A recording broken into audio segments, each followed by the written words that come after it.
यह AICTE grant of approval for technical institution के लिए तीसरी वीडियो है। 2 वीडियो पहले ही डाली जा चुकी हैं, उन्हें जाकर के प्लेलिस्ट में से आप देख सकते हैं। आज हम पढ़ेंगे submission of the applications. Application for grant of approval shall be made by any of the following: chairman या secretary in case of trust society या company, officer authorised by the government in case of central या state government, UT administration और a society registered with them. हमने देखा कि जब trust society या company है तो चेयरमैन या सेक्रेटरी, लेकिन सरकारी इंस्टीट्यूशन है तो officer authorised by the government, लेकिन वो पब्लिक प्राइवेट पार्टनरशिप पर चलने वाला इंस्टीट्यूशन है या बिल्ड ऑपरेट ट्रांसफ़र मोड वाला है, तब ऑफिसर ऑथराइज्ड किसी का भी हो सकता है, चाहे ट्रस्ट सोसाइटी कंपनी को हो या फिर गवर्नमेंट्स का हो। अगर इंस्टीट्यूशन प्रमोटर्स द्वारा चलाया जा रहा है, प्रमोटर किसके? Chairman, secretary, company, society, trust के, तो टेक्निकल इंस्टीट्यूशन का प्रिंसिपल या डायरेक्टर भी यह एप्लीकेशन फाइल कर सकता है, या फिर हेड भी कर सकता है, या कोई ऑफिसर, जो भी ये प्रमोटर डिसाइड करते हैं। Company having any foreign equity as share holding shall not be permitted to apply for setting up a technical institution. Institution deemed to be universities shall also have to fulfill the norms as per UGC regulation.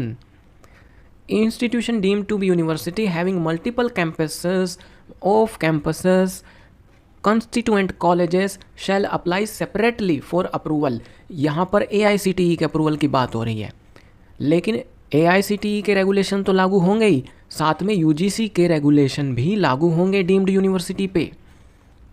जो नए technical institution हैं उनके applicant obtain करेंगे एक unique user ID, जैसा कि APH में बताया गया है, और फिर ऑनलाइन एप्लीकेशन सबमिट करेंगे with digital signature certificate, DSC मतलब डिजिटल सिग्नेचर सर्टिफिकेट।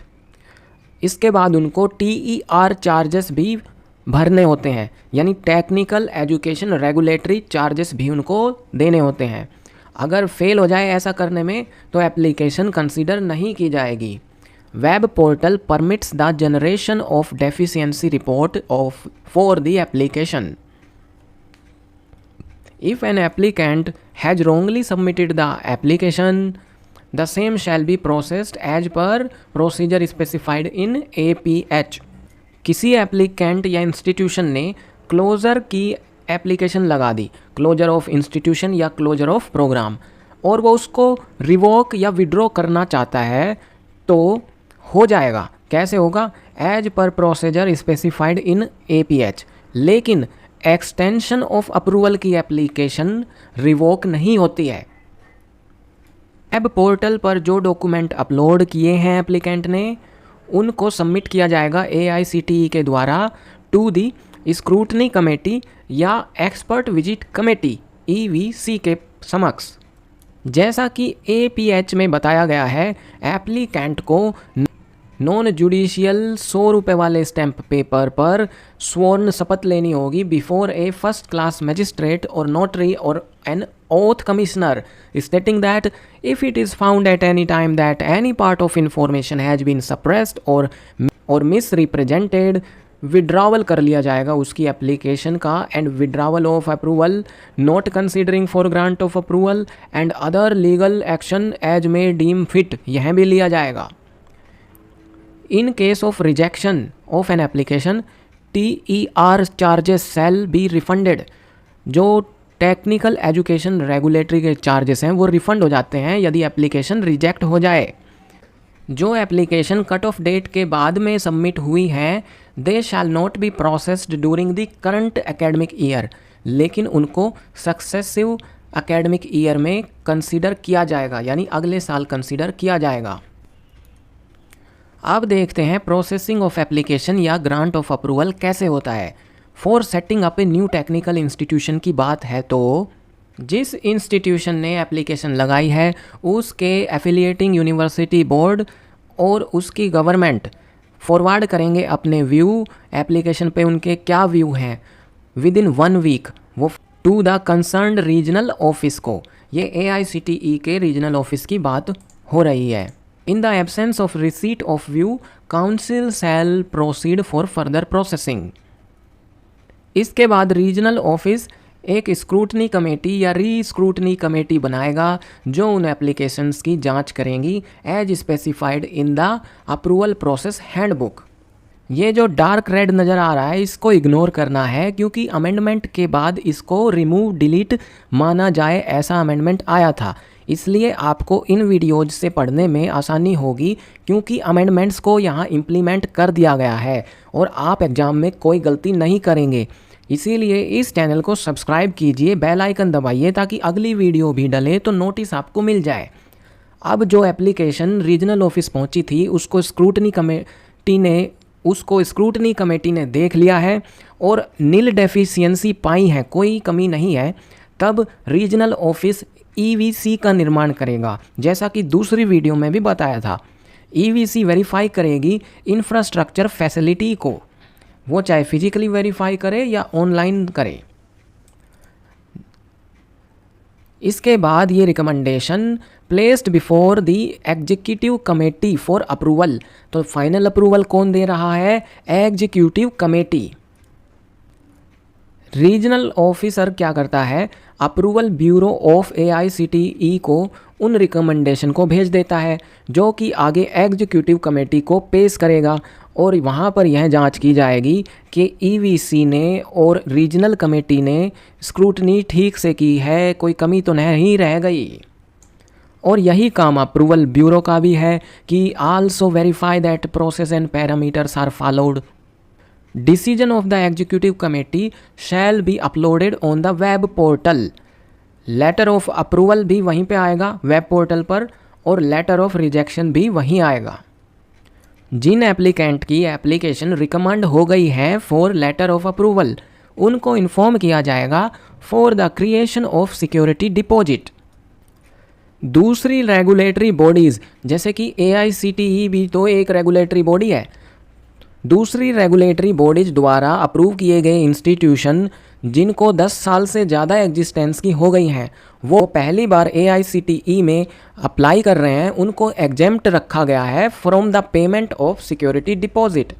जो सिक्योरिटी डिपॉजिट ऑनलाइन क्रिएट किया है टेक्निकल इंस्टीट्यूशन ने वो विड्रॉ किया जा सकता है 10 साल के बाद in case of closure of the programme या इंस्टीट्यूशन, या अगर 10 साल का समय अवधि पूरी हो गई है तो सिक्योरिटी डिपॉजिट अपने आप विड्रॉन हो जाएगा, या फिर क्लोजर करवाना चाह रहे हैं इंस्टीट्यूशन प्रोग्राम का तब भी वो विड्रॉन हो जाता है।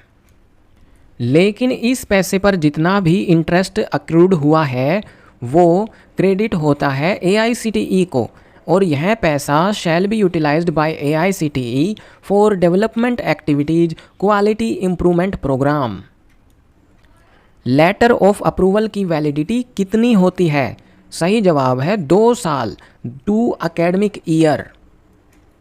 इसके बाद एक्सटेंशन ऑफ अप्रूवल के लिए भी AICTE वेब पोर्टल पर ही अप्लाई किया जाता है जैसा कि स्पेसिफाइड इन APH। यदि किसी एप्लीकेंट को लेटर ऑफ अप्रूवल इशू हो गया था लेकिन किसी स्टूडेंट का एडमिशन नहीं कराया गया तो 2 साल बाद वो एक्सपायर ही माना जाएगा और एप्लीकेंट को फ्रेश एप्लीकेशन डालनी होगी for the issuance of letter of intent. Letter of approval मिलने के बाद ये सारे काम as per the policy of council ही करने होंगे। कौन से काम? न्यू कोर्सेज डिवीजन या प्रोग्राम का इंट्रोडक्शन, इनटेक में कुछ variation, appointment of faculty, appointment of principal या डायरेक्टर, ये सब काम एज पर पॉलिसी ऑफ काउंसिल करने होते हैं। Institution other than minority institutions shall appoint faculty director in accordance with procedure of the concerned affiliating university board या government.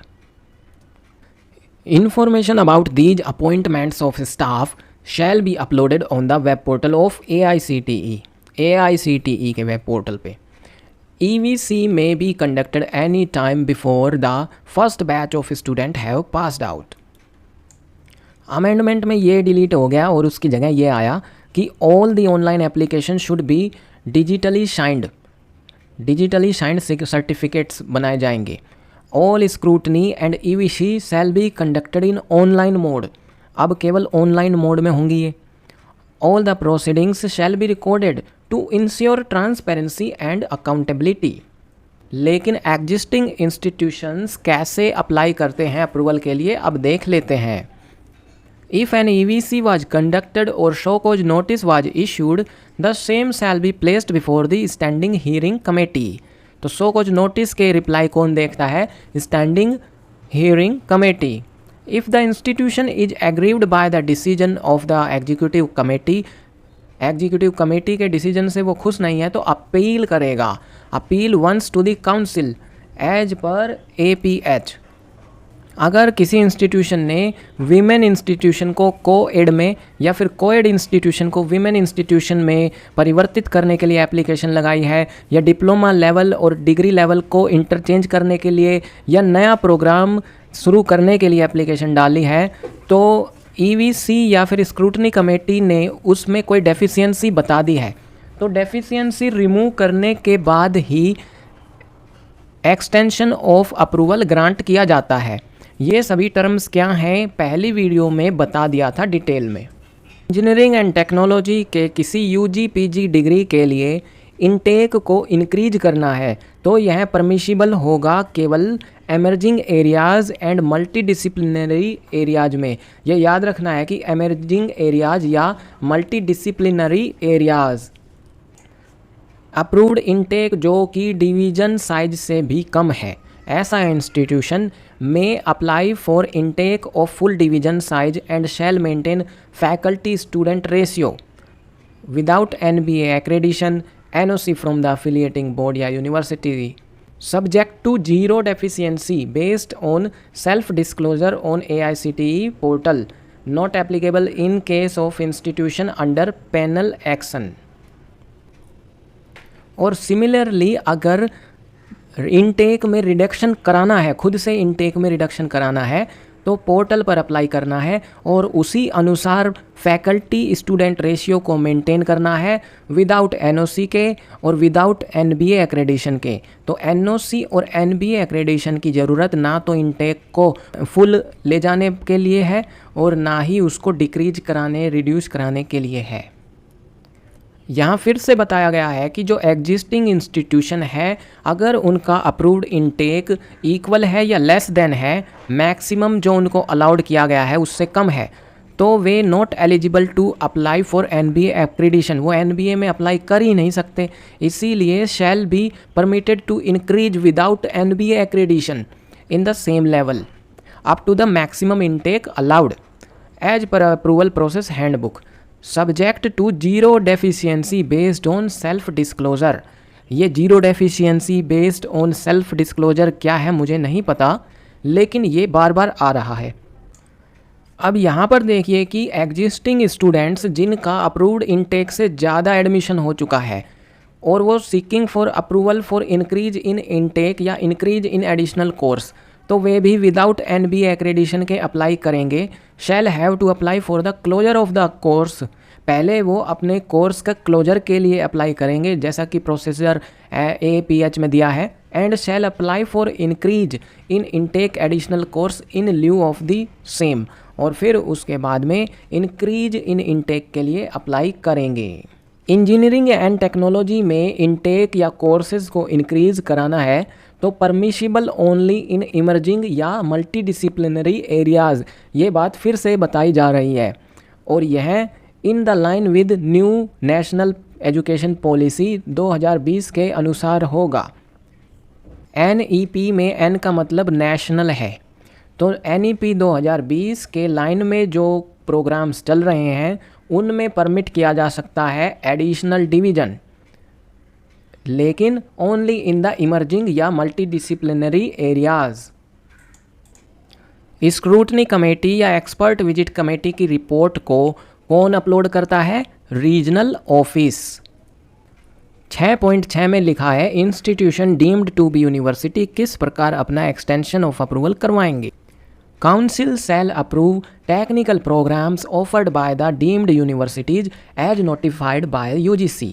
और डीम्ड यूनिवर्सिटी को AICTE रेगुलेशन को भी और UGC रेगुलेशन को भी मानने के लिए एक affidavit to this effect submit कराना होगा दोनों के पास। अब यहाँ पर ध्यान देने वाली बात यह है कि डीम्ड यूनिवर्सिटी की जो रिक्वायरमेंट एलिजिबिलिटी प्रोसीजर है वो तो अप्रूवल प्रोसेस हैंडबुक जिसे AICTE ने लॉन्च किया है उसके अनुसार रहेगा, लेकिन अगर सुपरन्यूमररी सीट्स के इंट्रोडक्शन की बात है तो EVC को बनाने की ज़रूरत नहीं है, उससे एग्जेम्प्ट किया गया है डीम्ड यूनिवर्सिटी को। सुपरन्यूमररी सीट्स के लिए उसको छूट दी गई है क्योंकि UGC ने पहले ही उसको मान्यता दे दी थी। स्टेट सेंटर यूनिवर्सिटी या फिर डीम्ड यूनिवर्सिटी इनको सिक्योरिटी डिपॉजिट जमा कराने की ज़रूरत भी नहीं है। प्राइवेट यूनिवर्सिटी या वे प्राइवेट यूनिवर्सिटी जिनको डीम्ड का दर्जा दे दिया गया है और वे 10 साल से ज़्यादा एग्जिस्टेंस में हैं तो उनको भी सिक्योरिटी डिपॉजिट कराने की ज़रूरत नहीं है। जिन यूनिवर्सिटीज़ को AICTE का अप्रूवल मिल गया था और उन्हें टेक्निकल इंस्टीट्यूशन बना दिया गया था, उन्होंने सिक्योरिटी डिपॉजिट क्रिएट करी थी, लेकिन वो उसकी मैच्योरिटी यानी 10 साल की मैच्योरिटी के बाद रिलीज कर दी गई थी। वो इंस्टीट्यूशन यदि फिर से किसी चीज़ के लिए अप्लाई कर रहे हैं तो सिक्योरिटी डिपॉजिट जमा कराने की ज़रूरत नहीं है। Else the university shall pay security deposit for only remaining period of 10 year as applicable. Universities indicating the increase in intake shall have to upload the data in AICTE portal on annual basis and comply the norms and standard specified by AICTE and annually submit affidavit to AICTE and UGC to this effect.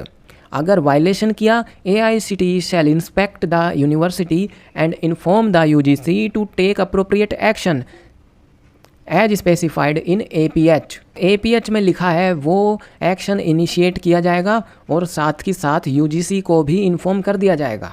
लेकिन जो institute of immense घोषित किए जा चुके हैं government के द्वारा, उनको एनुअल अप्रूवल प्रोसेस के लिए एग्जेम्प्ट किया गया है। हर साल अप्रूवल प्रोसेस से उनको नहीं गुजरना है फॉर ऑफरिंग टेक्निकल प्रोग्राम या कोर्सेज। बाकी बातें सेम है, जैसे कि उनको अपलोड करना है पोर्टल पर एनुअल बेसिस पे। अगर वायोलेशन किया तो AICTE भी एक्शन लेगी, UGC भी एक्शन लेगा, साथ में इन्फॉर्म कर देंगे मिनिस्ट्री ऑफ एजुकेशन को भी। जो ओपन या डिस्टेंस लर्निंग कोर्सेज चलाने वाले स्टैंड अलोन इंस्टीट्यूशन है या डीम्ड इंस्टीट्यूशन है, उनको तो हर साल अप्रूवल लेना ही होगा APH में, जैसा स्पेसिफाई किया गया है वैसे। उसी प्रकार वोकेशनल एजुकेशन के कोर्सेज वालों को भी APH के अनुसार नॉर्म्स एंड स्टैंडर्ड को फॉलो करते हुए NSQF रेगुलेशन का पालन करना है और समवे में जो नोटिफाइड किया गया है टाइम टू टाइम उनका भी पालन करना है। Every year extension of approval या every year increase intake introduction new courses ये करना ही होता है। इस तरह से सभी प्रकार के इंस्टीट्यूशन की जो लिस्ट कंसोलिडेटेड लिस्ट बनाई जाती है वो अप्रूवल ब्यूरो के पास भेजी जाती है, जिसको वो एग्जीक्यूटिव कमेटी को दे देता है और एग्जीक्यूटिव कमेटी ही ग्रांट करती है एक्सटेंशन ऑफ अप्रूवल और फिर इसको AICTE के वेब पोर्टल पर डाल दिया जाता है। Institution shall download the extension of approval along with approved intake. All orders shall be uploaded by 30th April.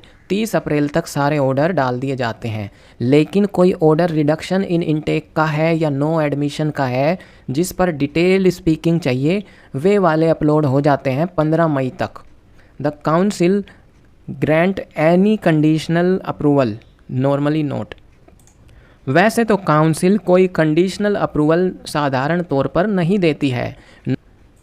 Amendment में जो नया शब्द यहाँ दिया गया है वो है नॉर्मली नोट। जिन इंस्टीट्यूशन का अप्रूवल विड्रॉन या सस्पेंड कर दिया गया है उनकी गवर्नमेंट्स उनके स्टूडेंट्स को रीडिस्ट्रीब्यूट करेंगी दूसरे AICTE अप्रूव्ड टेक्निकल इंस्टीट्यूशन में। And council shall allow supernumerary seats in such institution to accommodate till they complete the programme या courses. Directorate of Technical Education shall download intake for various courses for institution under their jurisdiction. Any foreign national who had obtained school leaving certificate या diploma degree in a foreign institution he shall produce an equivalency certificate by the association of Indian universities. Any institution offering technical program without approval of council termed as unapproved institution। अगली video में हम appeal before standing appellate committee पढ़ेंगे।